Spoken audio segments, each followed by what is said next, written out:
Hey everybody, Scoutcrafty here again, midweek Wednesday, but a very special Wednesday. It is Christmas Eve. Hope you're all doing well.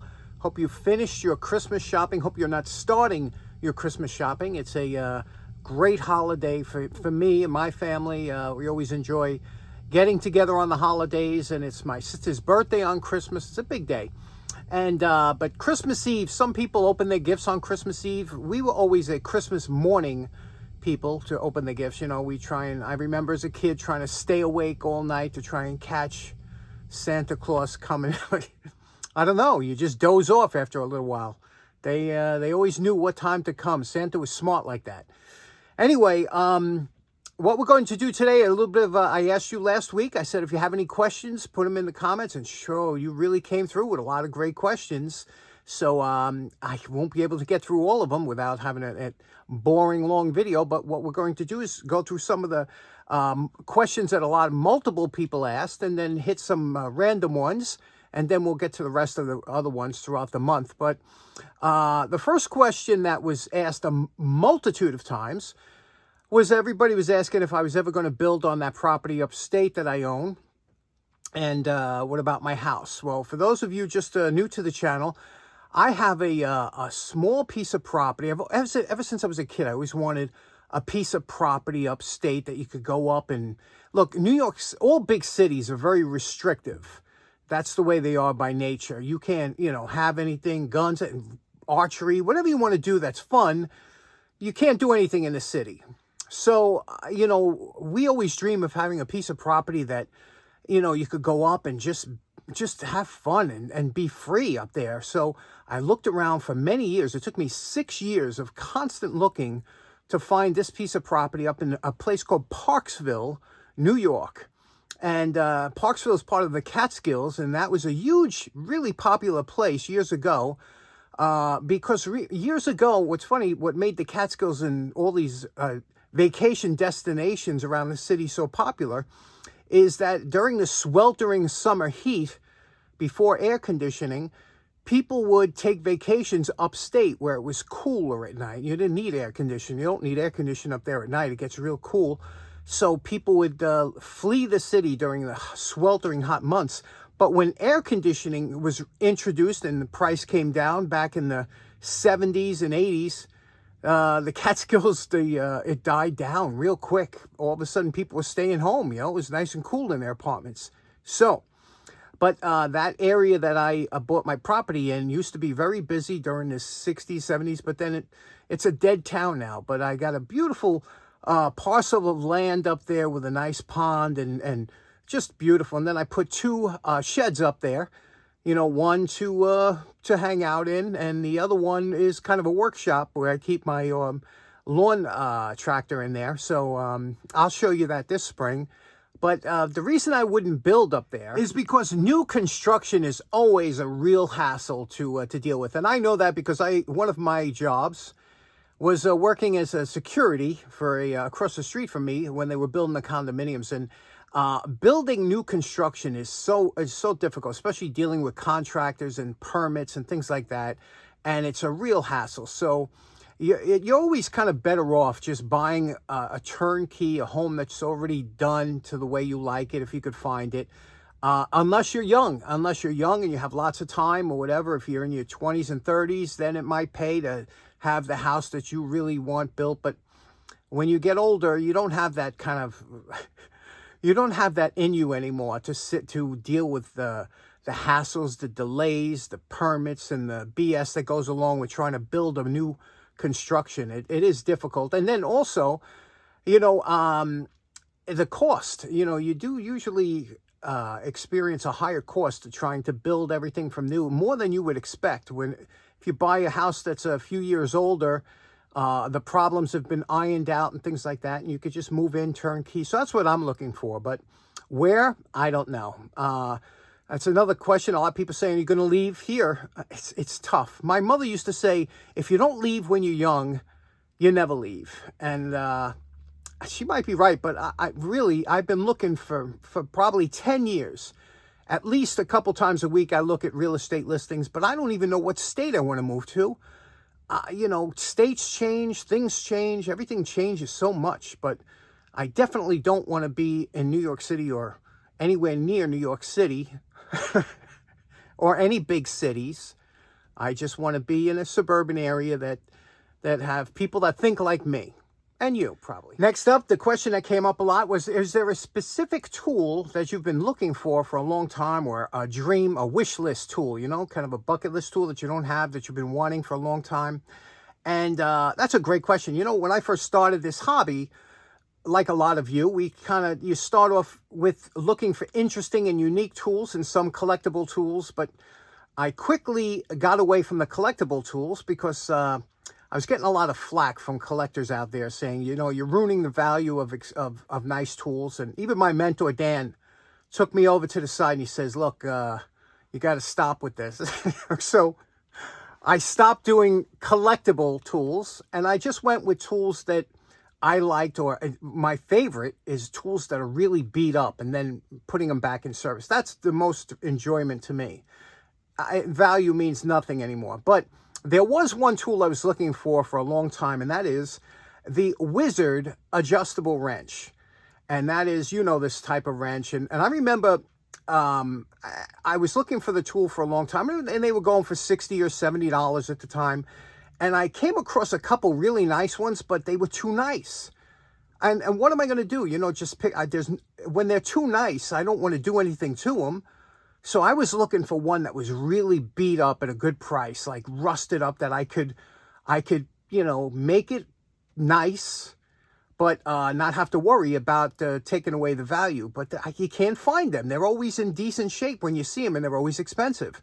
The Wizard adjustable, you know what I'm talking about, right? So that was the one tool I was looking for a long time. Another one was the perfect handle hammer, which, you know, we always keep an eye out for here. John Fix, my buddy John Fix, he does great work. And John he's got a great perfect handle collection. So now anytime, if I do see perfect handle stuff, I always think of John, you know, send it over to him. But I don't, you know, I don't really, now the tools I look for, I love beat up tools that are valueless, but you can make them kind of nice. And we got one of those coming up the day after Christmas. I got a pair of pliers that I picked up for 25 cents. That we're going to be doing, and we're going to make them. You'll see what I mean, the day after Christmas. Okay, next up, James McGarvey wanted to know, he's got a framing square, or that kind of, you know, steel rulers and things like that, and he says, you know, is there any way you could deal with the numbers? And that's a good question, because I've dealt with that before. There are certain tools, if you notice, that I kind of stay away from, and there's a reason, because some tools are just, you're asking for a lot of work.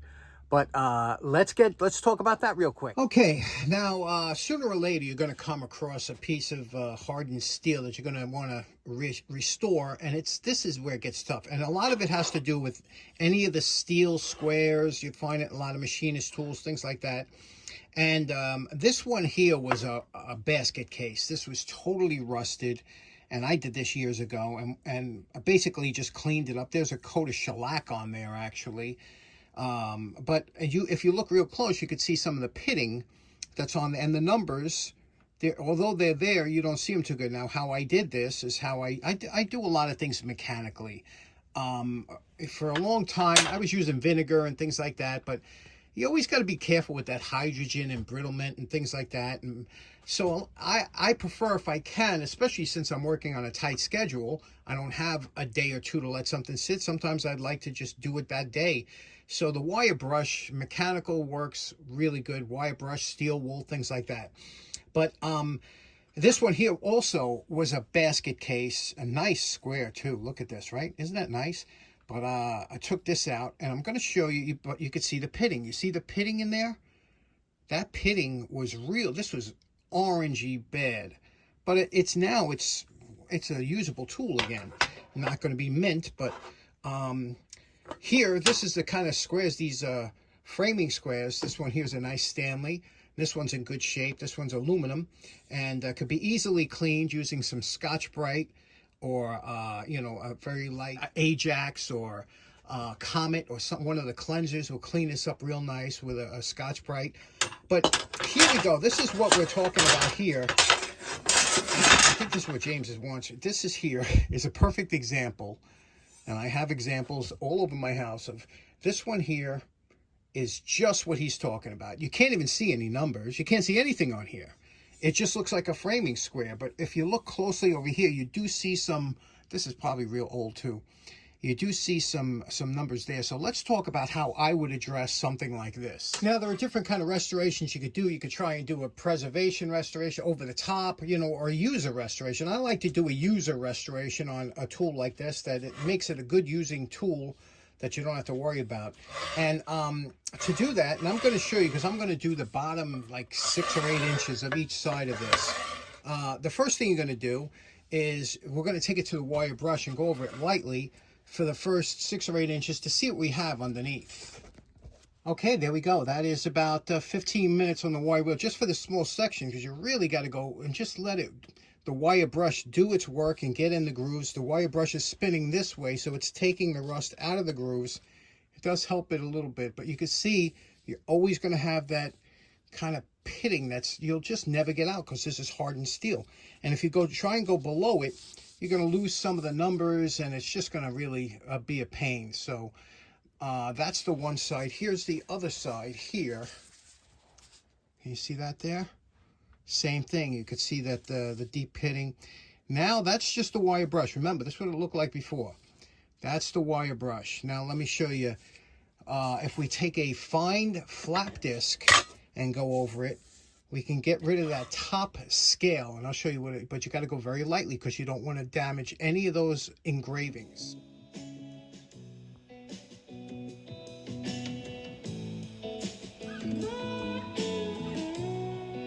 Okay, now that's with the worn 120 grit flap disc. You can see it gives you a nice finish, right?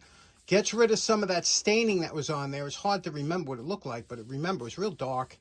But now it has a nice shine to it, and you didn't really mess with the numbers, because you had the disc going this way. Okay, you don't want to hold the disc flat like this, that it goes against the engravings. You want it to go with the engravings, just like with the wire brush. Now, I know you're probably saying, do you have to do the wire? A lot of times I skip the wire brush if I know I'm going to use the flap disc. This is just the flap disc with no wire brush. It does a good job, but you really should have the wire brush to go into those lines to really make them pop. Okay, and here's the other side again with the flap disc. Okay, so you get a decent look. Now let me show you with the fiber wheel. We finish up with the fiber wheel. Okay, there we go. That's with the fiber wheel at the end. That's no fiber wheel. Can you see a difference? Fiber wheel, no fiber wheel. And now again, this is a very acceptable finish for a using tool. Now you could cover this with shellac if you're just going to let it sit down the basement and not address it, or you can wax it. And if you wanted to go to the next step, let's say this was your great-grandfather's square and you wanted to really go over the top, you could block sand it. And what that means is you would take a block of wood, something flat, and go over this until you can make this polish, like, you know, look really good. But that's an acceptable finish, and it's not too, it doesn't take too long. That was done with the fiber wheel too. It doesn't take too long, and the numbers do. Now, if you want to make the numbers pop more than this, you could, once you get to this point here, you could take a mixture of enamel, black enamel paint, and then you could just put it on with a rag, and then take a squeegee and squeegee it off, and a lot of that will remain here. And then once it dries, then you do a light block sanding again. But remember, you got all these pits, and a lot of those pits will pick up that paint too. But that's just, or you could take magic. There's a few ways you can darken them lines. So hope that helps, James. Okay, next up, good friend of the show, Stan Ellis, said one of his favorite episodes that I did was Confessions of a Hammerholic. That was a pretty popular video I did. It was just, I went through some of the hammers that I had. And I was just talking to my buddy Al today, and he was saying, yeah, he goes, you got a lot of newer hammers. I said, those were just some of the newer hammers. I have twice as many old hammers. And so Stan wanted to know, he says, do you have a favorite hammer or something? And it's rough. It's like a favorite child, right? What do you do? There's hammers I have some real favorites, but the one hammer that I use all the time down the shop, let me show you, and you're going to be surprised. This hammer here was my great-grandfather's, and what happened was it was down here, and the handle was broken. So what I did is I cut the handle, and then I just shoved the bottom half up to the top. This was before. I've done a bunch of hammers before, after then, so I'm much better at hanging handles now. But this was one of my early, but I've used this so many times in banging, you know, wedges and short handled, and it's got that little cant down. You see, it's not straight, it's canted down a little bit. And if you notice, you see that with that cant down? Look at that, it's an odd shaped face, right? It's an old one. A lot of the hammers that, you know, have a decline on it, on the face, because it's just the way you strike, you know. And you'll find that with some hammers you just work with better than others. For me, I like a slight turn down on the face. But the one I use all the time, I guess the most used hammer in my shop, is this guy here. And we did, I guess a few years ago, the short handle hammer challenge, which I got a lot of pushback on that. But I have to tell you, a lot of guys out there, after they made it, they said, you know, I love it. I love it. And that's where you take a ball peen hammer and you just make the handle. This one's about 7 inches or something like that. And it's just a fantastic size, because, you know, we're always choking up on hammers. You don't have to choke up anymore. And this one's a little bit heavier, but I use this for punches and things like that. Now, normally, if I don't want to damage my punch, I use my brass hammer. But a lot of times you just want something that you're just going to tap lightly. And this has the weight, so you don't have to use any force. You just let the weight of the hammerhead come down on it. So this is the one, Stan. And I did this on the channel a while ago. I did this, and just a nice, really nice size, nice weight. Use it all the time. By the way, Stan, this is my small hammer drawer. This is where I keep a lot of the smaller hammers that I use on a regular basis. And you can see here the different array of them. But here we have a couple Thors, right? And this one here is aluminum. That one here is a rawhide and copper. I don't get to use these as much as I would like to, but that's a good handle length, right? We're talking about that small handle length. Over here's a lead hammer. You know, I don't use that much either. This one here, I always like these ram sets. They got that floating head. Don't get a chance to use that much either. But it's always a joy when you can use that hammer that you like, right? That, you know, is just right for the job. Okay, so in closing, we only made it through about 10% of the questions. I will try and get through them through the upcoming weeks, but maybe 1 or 2 a day, you know, not to take up much time. Anyway, thank you so much for allowing me to spend this Christmas Eve with you. I hope you enjoy your Christmas tomorrow, and we'll see you the day after. Merry Christmas, everybody. Thanks so much. Take care now. Bye-bye.